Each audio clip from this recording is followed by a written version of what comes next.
नमस्कार दोस्तों, आर्डोर एडुडेंट के यूट्यूब चैनल पर आपका स्वागत है। आज हम बात करेंगे क्लाइमेट चेंज और वाटर साइकिल के बारे में, क्योंकि ये दोनों एक दूसरे से इंटरलिंक्ड है। जहां आपको फ्लड देखने को मिलती थी वहां आपको अब ड्रॉट देखने को मिल रहा है। जहां कभी आपने पास्ट में, प्राचीन काल में वर्षा देखने को भी नहीं मिलती थी, वहां आपको अब रेनफॉल, एक फ्लड देखने को मिल रही है, सिर्फ और सिर्फ क्लाइमेट चेंज की वजह से। सबसे पहले यह जान लेते हैं कि वाटर साइकिल क्या होता है और क्लाइमेट चेंज क्या होता है।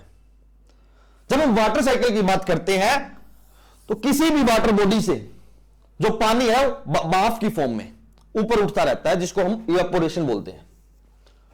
यानी वो हमारे वाटर वेपर्स अब ऊपर जाना शुरू कर देते हैं, क्योंकि उसके आसपास की जो एयर है वो गर्म होती है। जब वो गर्म एयर उसके ऊपर से चलती है तो पानी इवेपोरेट होता है और वाटर वेपर की फॉर्म में वो ऊपर जाना शुरू कर देता है। जब वो ऊपर जाता है तो वो क्लाउड बना लेता है। क्लाउड का टॉपिक मैंने अच्छे से डिस्कस कर रखा है आर्डोर एडुडेंट के यूट्यूब चैनल पर, डिस्क्रिप्शन में आपको उसका लिंक मिल जाएगा। जब वो क्लाउड एक बड़ा रूप ले लेते हैं, यानी धीरे धीरे जो क्लाउड है वो बढ़ते रहते हैं, वहां जो वाटर वेपर है वो कंडेंस होता है।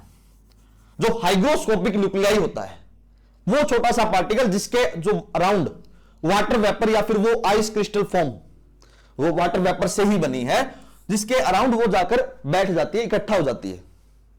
धीरे धीरे वो जो क्लाउड है उसका साइज बढ़ता रहता है और उसके बाद वो कंडेंस्ड वाटर प्रेसिपिटेशन की फॉर्म में धरती पर आना शुरू कर देता है।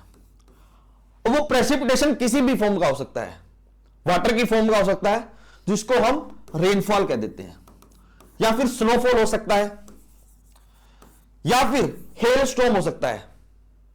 यानी जो ओले गिरते हैं वो भी एक प्रेसिपिटेशन की फॉर्म है। प्रेसिपिटेशन की और भी फॉर्म होती है, जैसे फॉग होती है, ड्यू होती है, ये सभी प्रेसिपिटेशन की फॉर्म है। इनका भी डिटेल एनालिसिस आपको आर्डोर एडुडेंट के यूट्यूब चैनल पर आपको मिल जाएगा। ऐसे ही जो वाटर है एक बार ऊपर जाता है और बाद में प्रेसिपिटेशन की फॉर्म में नीचे आता है। यह तो किसी वाटर बॉडी की बात है या फिर किसी लैंड एरिया की बात है जहां से जो पानी है वो इवेपोरेट होता है। लेकिन जो पानी है वो पेड़ पौधों से भी जाता है ट्रांजिशन की फॉर्म में। मतलब ये कोई भी पेड़ पौधा है, उसकी जो लीव्स हैं वो वाटर वेपर को छोड़ती रहती है हवा में। उस प्रोसेस को हम ट्रांजिशन बोलते हैं। आमतौर पर उस पूरे प्रोसेस को इवेपो ट्रांजिशन फॉर्म भी बोला जाता है। मतलब यह कि एक बार पानी ऊपर जाएगा पेड़ पौधों से भी, फिर वही क्लाउड बनेगा, कंडेंस होगा और प्रेसिपिटेशन की फॉर्म में दोबारा से धरती पर आ जाएगा। यह तो हमने पढ़ा वाटर साइकिल। अब क्लाइमेट चेंज क्या होता है? जो क्लाइमेट चेंज है वो किसी भी एवरेज टेंपरेचर को बदलना। मतलब यह कि एवरेज टेंपरेचर हमारा 45 है, अगर उसमें चेंज होता है, चेंज कैसे? वो एवरेज टेंपरेचर अब 47 रहने लग गया है, ये क्लाइमेट चेंज है। मतलब ये कि जो ओवरऑल जो टेंपरेचर है वो अब बढ़ गया है या घट गया है, उसको क्लाइमेट चेंज बोला जाता है।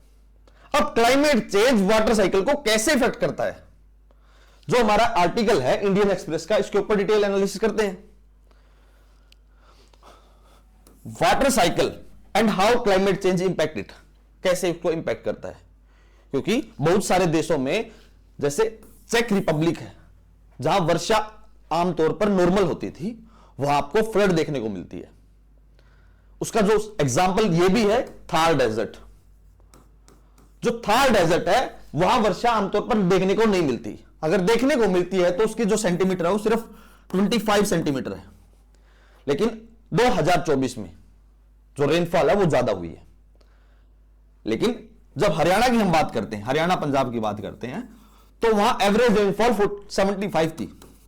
लेकिन अब की बार जो रेनफॉल है 2024 में वो 50 के आसपास थी। यानी जो एवरेज रेनफॉल है वो अब 50 के आसपास आ चुकी है।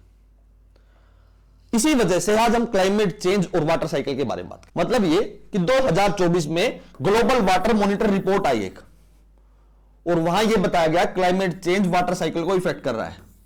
रीजन, क्लाइमेट चेंज की वजह से जो एवरेज टेंपरेचर है वो बढ़ रहा है, और एवरेज टेंपरेचर बढ़ने से जो वाटर होल्डिंग कैपेसिटी है एयर की, वो अब इंक्रीज हो गई है, यानी हवा के अंदर अब ज्यादा वाटर वेपर रह सकते हैं पहले के मुताबिक। अगर ज्यादा वाटर वेपर होंगे तो बहुत बड़ा क्लाउड बनेगा, यानी बहुत ज्यादा कंडेंसेशन की फॉर्म में वाटर इकट्ठा हो जाएगा ऊपर क्लाउड में, और वही वाटर अब प्रेसिपिटेशन की फॉर्म में नीचे आना है। जब वो वाटर प्रेसिपिटेशन की फॉर्म में नीचे आएगा तो एक डाइवर्स फॉर्म में आएगा, इतनी तेजी से आएगा जिसकी वजह से एक आपको फ्लैश फ्लड देखने को मिल जाती है, जिसका जो एग्जांपल है वो स्पेन है। स्पेन के अंदर फ्लैश फ्लड आई थी, वो भी कहीं ना कहीं क्लाइमेट चेंज से ही रिलेट करता है। जो फ्लैश फ्लड है उसका मतलब ये होता है कि मात्र 1 या 2 घंटे में इतनी ज्यादा रेनफॉल होना जिसकी वजह से चारों ओर पानी ही पानी हो जाए, और जो सीवर के थ्रू जो वाटर जाता है उसको टाइम ही ना मिले उस वाटर को क्रॉस होने में। ये तो बात की हमने फ्लड की। अब हम बात करेंगे ड्रोट की, कि क्लाइमेट चेंज की वजह से ड्रोट कैसे हो रहा है। क्योंकि जो एवरेज टेम्परेचर है वो इंक्रीज होगा, और उसकी वजह से जो रेनफॉल पैटर्न है अब वो बदल गया है। जैसे हम अब इंडिया के मुताबिक ही बात करते हैं, जब इंडिया की बात करते हैं तो यहां से साउथ वेस्ट मॉनसून आती है। वो साउथ वेस्ट मॉनसून जब यहां से क्रॉस होती है तो वो यहां तो वर्षा करवा देती हैं, लेकिन जब यही बे ऑफ बंगाल की फॉर्म में इंडिया में एंटर करती है तो इस एरिया में बारिश कम होती है, अब जहां ड्रोट की कंडीशन पैदा हो सकती है। वहीं जब ये जो रेन है, यानी ये जो विंड है, जब अरेबियन सी ब्रांच से दोनों मिलकर एक साथ इकट्ठा होती हैं तो अरावली के रीजन में वर्षा करवा देती हैं, और जो रीजन रह जाता है दिल्ली एनसीआर का, वहां वर्षा आपको कम देखने को मिलती है। यानी जो कंडीशन है वो चेंज हो रही है। जो मेन जो रीजन है वो है क्लाइमेट चेंज, लेकिन क्लाइमेट चेंज के ऊपर कोई भी बात करना नहीं चाहता।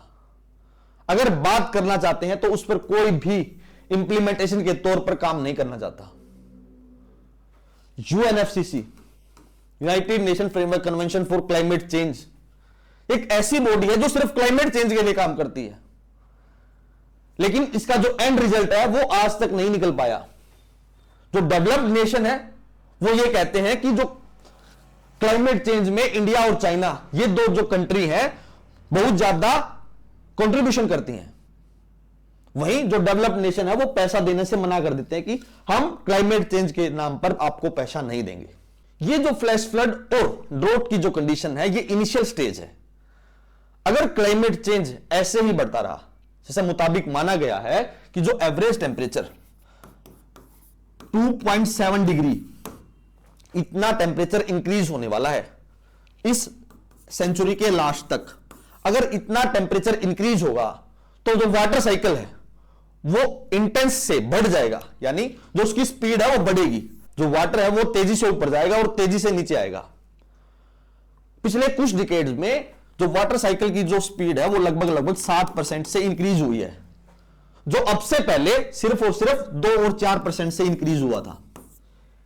अगर ये क्लाइमेट चेंज और वाटर साइकिल ऐसे ही बदलता रहा तो चारों तरफ आपको जो आज की जो कंडीशन है वो बिल्कुल आपको अपोजिट मिलेगी। ये जो पूरा टॉपिक था, हमने क्लाइमेट चेंज कैसे रिलेट करता है वाटर साइकिल से। That's all for today. Thank you very much and please subscribe to our door, क्योंकि जो हमारे 90% व्यूज हैं वो नॉन सब्सक्राइबर्स हैं। अगर आप हमें सब्सक्राइब करोगे तो हमें बहुत सारा सपोर्ट मिलेगा। That's all for today. Thank you.